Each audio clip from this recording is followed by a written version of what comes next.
Shehbaz Sharif says BrahMos hit us before our planned response. ये दुख काहे खत्म नहीं होता? जी हां, पाकिस्तान के जनरल और तमाम सैन्य अधिकारी आज यही कह रहे हैं, क्योंकि भारत ऑपरेशन सिंदूर के बाद लगातार पाकिस्तान को एक नया जख्म दिया जा रहा है।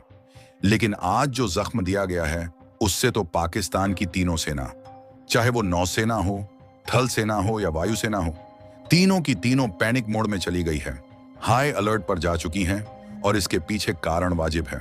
अगर कोई और देश होता, पाकिस्तान की जगह वह भी पैनिकिंग मोड में चला जाता, क्योंकि कारण ही कुछ ऐसा है नहीं।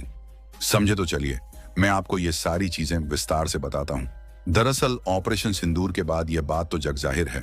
खुद पाकिस्तान के लोग भी मानते हैं कि पाकिस्तान की सेनाओं को इस समय न सांप का डर, न सिंह का डर, उन्हें तो सिर्फ ब्रह्मोस मिसाइल का डर।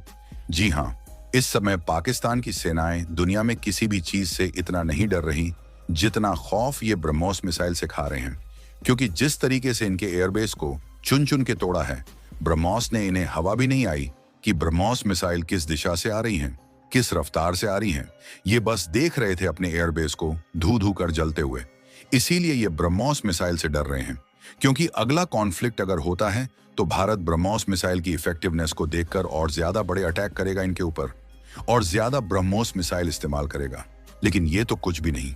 आज जो खबर आई है उसने तो पाकिस्तान के जनरल और सैन्य अधिकारियों को सदमे में पहुंचा दिया है।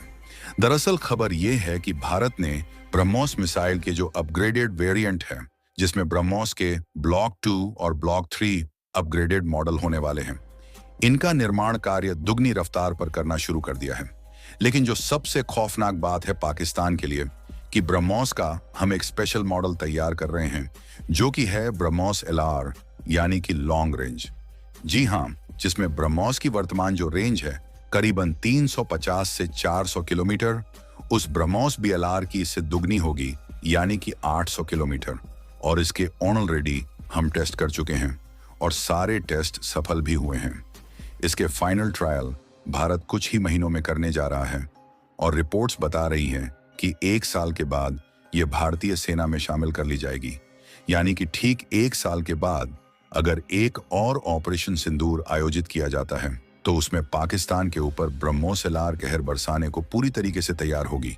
और यह पाकिस्तान के लिए खौफनाक इसलिए है क्योंकि ब्रह्मोस LR इतनी सफिशिएंट रेंज रखती है कि पूरे पाकिस्तान में कहीं पर भी किसी भी पाकिस्तानी सेना के ठिकाने को नेस्तो नाबूद कर सके। यानी कि ब्रह्मोस LR आने के बाद पाकिस्तान का कोई ऐसा कोना नहीं बचेगा जहां पर इनके पॉलिटिशियन, इनके सेना के अधिकारी और इनके आतंकी जाकर छुप सकेंगे, क्योंकि जहां भी छुपेंगे BLR वहीं जाकर हमला करेगी। ऐसा नहीं है कि यह समुंदर में जाकर अपनी जान बचा लेंगे, वहां पर भी BLR तैनात मिलेगी, भारतीय युद्धपोतों पर। जी हां, जो ये BLR मिसाइल है, यह आपको जमीन पर भी मिलेगी, समुद्र में भी, और आने वाले समय में हवा पर भारतीय लड़ाकू विमानों में भी लगी होगी। यानी कि पाकिस्तान के लिए छुपने की कोई जगह नहीं छोड़ेगी ब्रह्मोस। और इसीलिए पाकिस्तान पैनिक मोड में है, क्योंकि इन्हें पता है कि चीन के जो एयर डिफेंस सिस्टम है वो तो रोकने से रहे ब्रह्मोस को। यहां तक कि जो वेस्टर्न सिस्टम है, ये जिसकी मैं बात कर रहा हूं, पेट्रियट, जो कि S-400 के लेवल का माना जाता है, अमेरिकी सेना का सबसे बेस्ट एयर डिफेंस सिस्टम है यूक्रेन में, वह भी ब्रह्मोस की जो जुड़वा बहन है जो कि रूसी सेना के पास है, उसे रोकने में पूरी तरीके से नाकाम हुआ है।